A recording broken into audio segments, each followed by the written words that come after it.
Hi there. So I just wanted to come on and take a few moments to comment about the last photo that I posted and the word that I posted with it, because I think sometimes when we look and see at what other people are doing, like sometimes our thoughts immediately go to, oh, well, I can't do that. I can't do what you're doing. But I just want us to all make sure that we continue to give ourselves grace because we are all graced differently. I can't do what a lot of other people can do. I have a lane to walk in just like everybody else has a lane to walk in. And I'm saying this because I think it's important that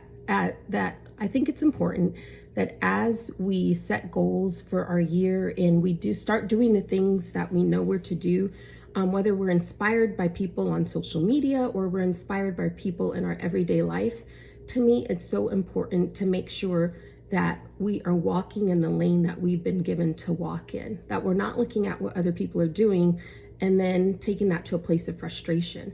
Because when you see people walking in their lane, the biggest thing is they are walking in steps of obedience and faithfulness.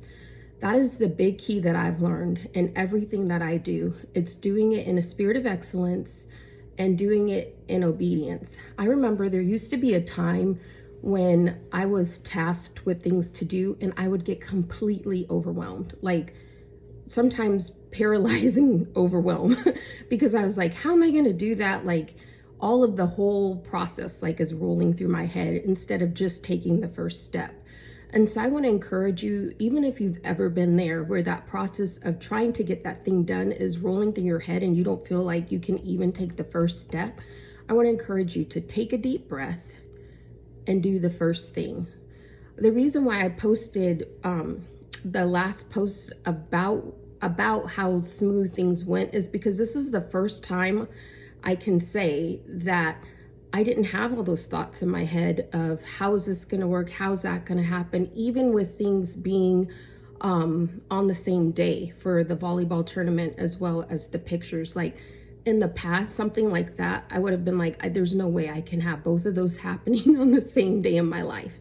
I also think, of course, it's timing. The ages of my children plays a huge role in what I'm able to do in this season. Like just little things. I was able to send my oldest to go buy dog food that morning. Our dog was out of food.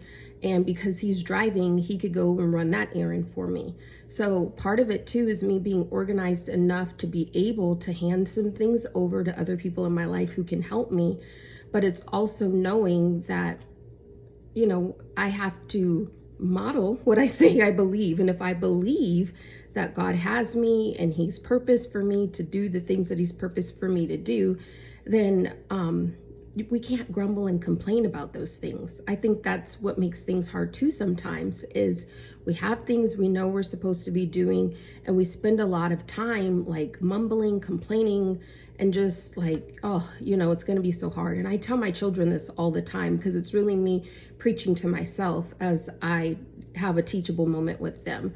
Like that thing is hard because of all the time you're spending thinking about it and thinking about how hard it's going to be.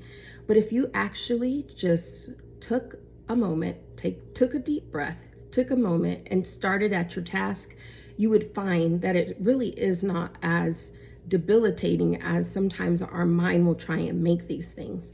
So I hope that encourages you. I also hope it moves you to action. It's one thing to be inspired, and I love inspiration and I love inspiring people, but take that next step and move into action. That thing that you've been putting off because you might be a little bit afraid to do it, or if, like I said, the tasks feels very overwhelming, oftentimes I will call somebody that I know can hold me accountable to that action so that they can be a voice of support. That's what I did for this weekend. There were several people, you might be listening now, who I told about what I was doing and they offered encouragement and even helped me get through this weekend, whether it was with tasks or just listening support. But it wasn't complaining. It was me just saying, hey, I've got all this to do this weekend and I'm trying to figure out how to make sure that it all rolls off without a hitch for as much as it can. Again, not so much perfect, but just a spirit of excellence in everything that we do. We want to do our best. So I hope that this, like I said, encourages you, and go do those projects that you said you're going to do this year. Have a great day.